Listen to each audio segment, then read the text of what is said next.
All right, so this, again, we're going to do 2 lessons today, lesson 25 and 26.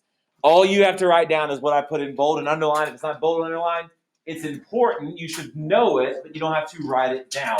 So this first part of the lesson is going to deal with what we call distributed terms, okay? So the terms in a syllogism can either be distributed or what we call undistributed. Now, this is not going to be very complicated at all, so don't worry, but you just need to know this. So what does it mean for something to be distributed? Well, here's your definition.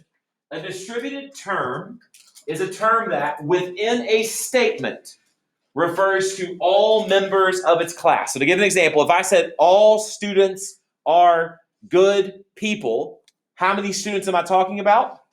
All of them. Therefore, we would say that students is a distributed term in that statement. In that statement, students is referring to all students. So a distributed term is a term that within a statement refers to all members of its class. Now, does that mean that in every statement in all of the world, student will always be distributed?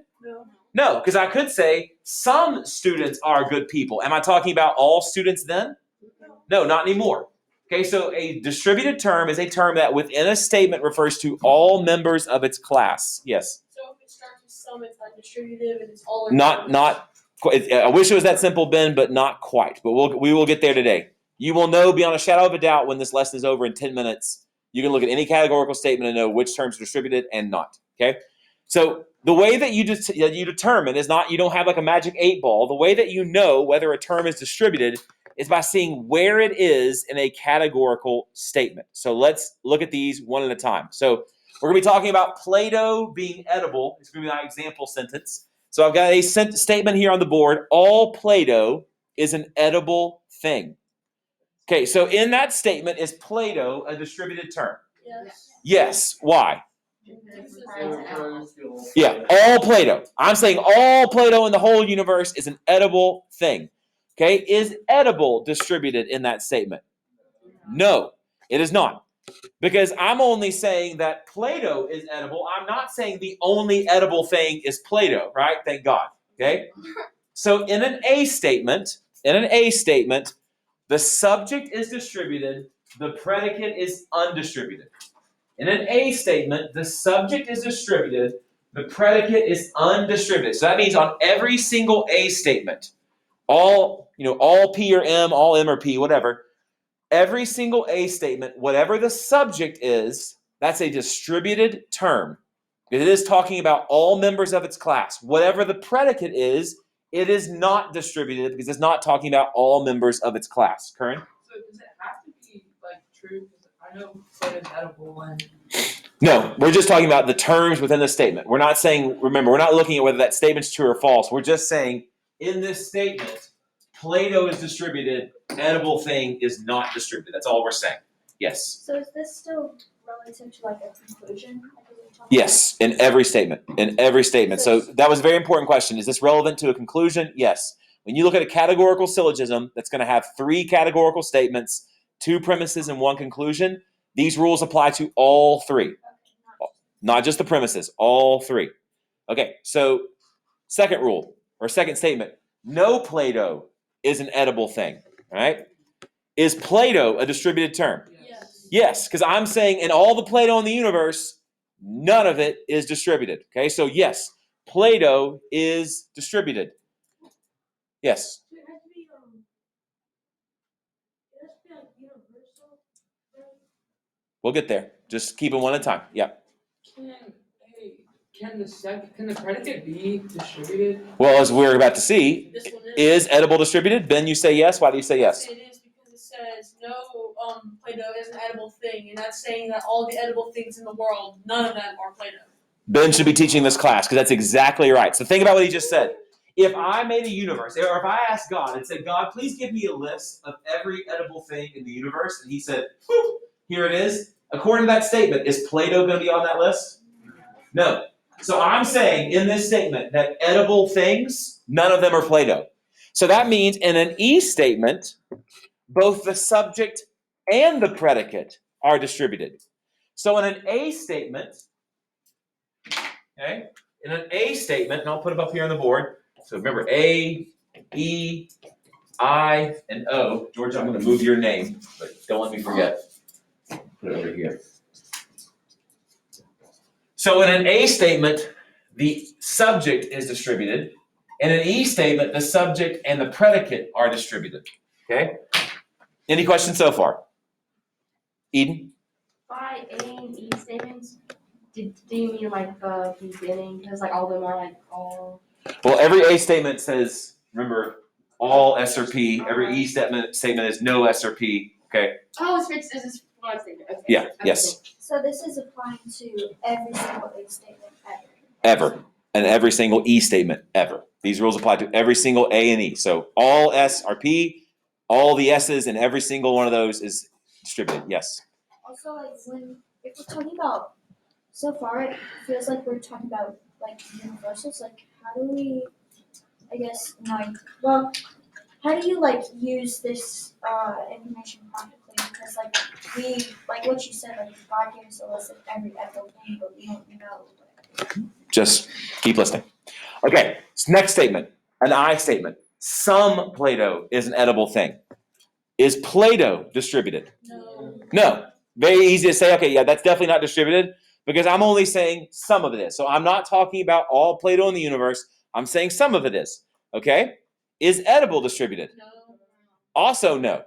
I'm saying that there are some things that are edible that are Play-Doh and some things that are edible that aren't Play-Doh. So in an I statement, both the subject and the predicate are undistributed. Okay?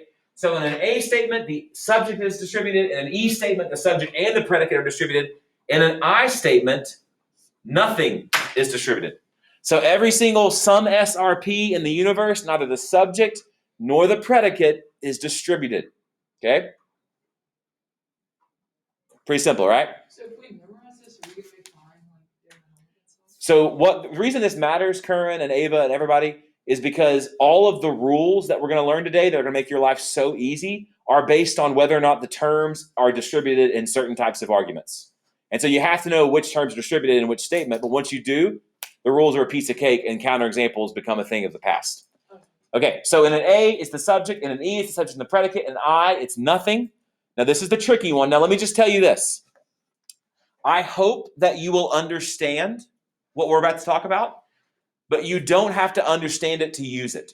Okay? I don't know how my iPhone works, yet I'm still able to text my wife. So you may not understand why this is the case, what I'm about to tell you. Just know that it is the case, and that's all you have to worry about. Okay? So some Play-Doh is not an edible thing. Very simple. Is Play-Doh a distributed term? No. No, still not. Okay? So in an O statement, just like in an I statement, the subject is not distributed. We're only talking about some Play-Doh. And I'm not going to torture you. Is edible distributed? Yes. Okay, now this is the thing that you may not understand, but you don't have to. All you need to know is that the predicate of every O statement is distributed. And let me tell you why, and I hope you'll kind of get it, or after you think about it for a while, you will. So what is happening here is this statement is talking about all edible things. Okay?